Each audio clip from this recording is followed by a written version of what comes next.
All right, Random Radio, Joe G. I was interrupted in the middle of my sentence, and we were talking about oppression, about how I have recently come to terms with the fact that my father has been oppressing me and my whole family, and illogically, financially and emotionally abusing and keeping us down. And the reason that I am not going to school right now is not for the reasons that I've so much told everybody, because I ran out of money. It is because my father refused to co-sign my loan. So, a year and a summer session away from graduating, I had to drop out of school. I came back from my car accident, which I broke both legs, and I came up from the ashes. I rose up like a phoenix, and I tried to go back to school. And my grades went from A's and B's to C's and D's because I was lacking a support structure. Now, I know divorces are messy and whatnot, and people can be illogical in their decisions, and I don't know what information you have, ladies and gentlemen. I don't know what information you're missing. But my goal is to shed the light on this situation, and I guess I will have to circumvent the Random Radio airwaves because they are not taken as seriously as I would like. But this situation deserves light to be shed on. Litigation up to this point has not been working because some people can hide things from lawyers or refuse to disclose information and hide behind that. But you cannot hide from the light being shown by the media, and I know how they love to vilify people. And I know how the media loves to find sensationalized stories where they make a villain and a victim. So why not give them that story? Why not find them something that truly needs to be told? Why not confront the oppressor with the most powerful weapon that I know? This microphone. A microphone, a camera, and an audience. A man who told me that perception is reality is being perceived as an abuser and an oppressor by his own family. But he thinks that that's not true. He thinks that in the eyes of the little world that he works in, where he is the boss and he is the captain of the ship of his restaurant, he thinks that he is still being looked at as a fair and just gentleman, an honorable man. With this situation that I have been thrust into because of this gentleman who, luckily, when I was developing my personality and my sense of right and wrong, was not around. Luckily, I can thank the gods and the stars or whoever might be responsible for that. I can thank them.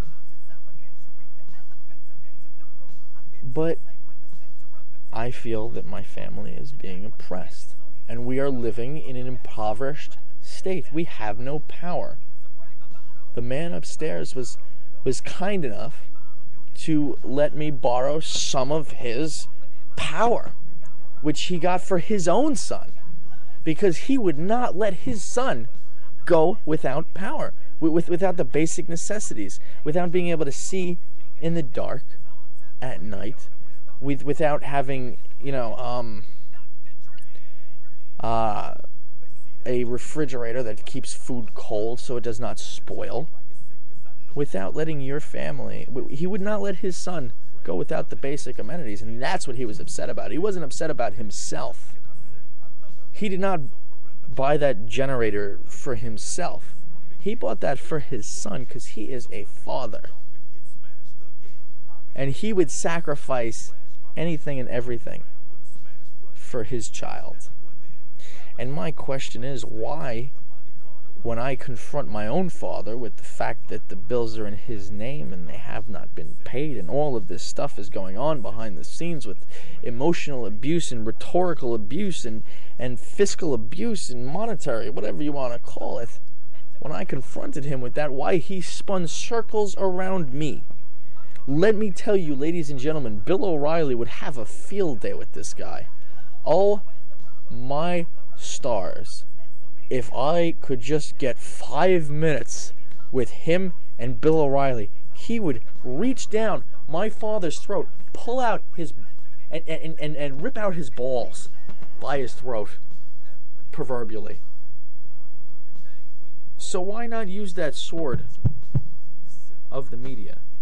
The shedding of light on a situation, the affliction of the comfortable and the comforting of the afflicted. Why not take that to real life? Because you know what? No matter how many battles I fight at school, no matter how many battles I fight abroad, no matter how many people I try to help, I need to first free myself from this, my greatest oppressor. And in turn, free my family. And free my poor, crippled mother. And that's not an over, exaggeration. It's the truth. She's had 4 or 5 back operations and no spleen. She should not be working. She should not be working full time. She should not be abused like this and treated like this when she gave up her lucrative career as a nurse and lost her nurse's license because she decided to raise this man's children. And then he, in turn, without breaking the contract of marriage the proper way, by making sure everybody is taken care of, he keeps her and her lawyer and everybody in the dark, not even disclosing how much he makes in all of his assets and combined. And this is flabbergasting me. I am appalled at the fact that somebody can get away with this. And I am appalled at the fact that I'm related to somebody who's doing this to their own family. And that, my friends, that, ladies and gentlemen, is the crux of every one of my issues. And if I could free myself from this chain, then I can just get far enough to have a life, which now I cannot even get far enough away to have a life. I cannot go to school. I will not make enough money in a job to dig myself out of the hole that a combination of my own actions or inactions and a combination of dumb luck or possibly, I don't even want to say it because there's so many things that are just fishy about this situation. Basically, this man, or who wants to call himself a man, said to me that he is trying to make it so we have to move out of this house. So the woman who gave birth to me, the woman who has taken care of me my whole life when he has not been around, has to find somewhere else to live. When I was in my car accident and I could not take care of myself and I could not move myself and I could not feed myself, she was the one who took care of me, and he was the one who left me alone by myself, unable to open the door for my physical therapist, who reamed him out for leaving me alone. You don't understand, folks. I could not get up to go to the bathroom myself, and yet I had to throw myself on the floor and drag myself around by my arm, with my arms, drag my legs and my whole entire second half of my body to open the door for the physical therapist because he left me alone early.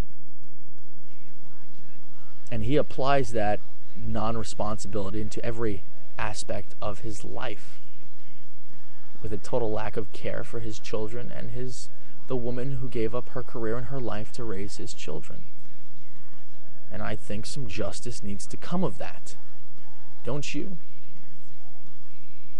When I describe the whole story, hopefully you will see it as the way it is. You will perceive the reality of the situation.